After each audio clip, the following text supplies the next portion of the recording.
This year, Assam's floods broke almost every pattern we have come to expect. So what exactly was different this time, and what are engineers and researchers now saying needs to change? Let's get into it. Namaste World from Bharat, I'm Sania Yadav and you're watching Akhand World News. Assam's floods typically follow one script. The Brahmaputra carries enormous sediment loads down from the Himalayas, and when the river enters the Assam plains near Pasighat, its slope flattens, its carrying capacity drops, and the excess sediment settles on the riverbed, reducing how much water the channel can hold and pushing the overflow into the plains. That's the story every monsoon. This year had several additional factors layered on top. The Columbia Water Center noted down that the Brahmaputra remains largely uncontrolled, and because Assam sits in the river's downstream stretch, much of what happens here is dictated by events upstream outside the state's control.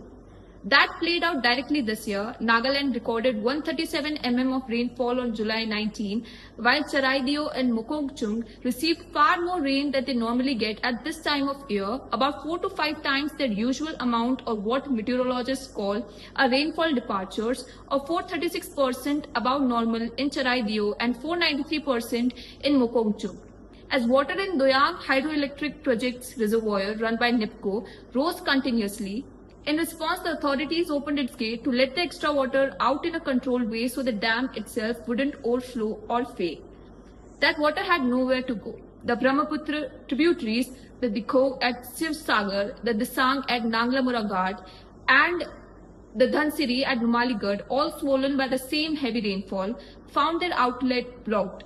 The Brahmaputra itself was already running high, so it couldn't absorb the tributaries' drainage. The result was a pile-up of flood water at exactly the points where these rivers meet the main channel.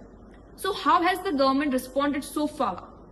Embankments are still Assam's go-to defense, and credit where it's due, the geotube work in Jorhat and the repair promises are real steps. But these embankments are old, and with the Brahmaputra now depositing silt across a wider stretch than before, experts say it's time to build on top of the basics. And the basics do come first. Afforestation, river dredging, and embankment strengthening remain the top priority. They are the foundation everything else depends on. But on their own, they are not enough anymore. Here what needs to come after. Now some engineers and researchers have been discussing possible solutions to this recurring crisis. Let's know what they are saying. 1. Stop treating this river by river, district by district. Treat the whole Brahmaputra system, main river plus tributaries, as one connected unit. Use satellites to track where the river is shifting, where silt is piling up, and where the next flood is likely to hit. Basically predict before it happens instead of repairing after it already has. 2. Bring back the wetlands. Assam used to have natural water holding zones called beels that soaked up flood peaks. Urban growth has led to fewer beels over time. Restoring them is similar to what the Netherlands does with its room for the river model. Give the river space instead of fighting it. 3. Share data upstream. Assam sits downstream of Arunachal Pradesh, Nagaland and Bhutan. Real-time coordination with them could give the state hours of early warning it doesn't currently get.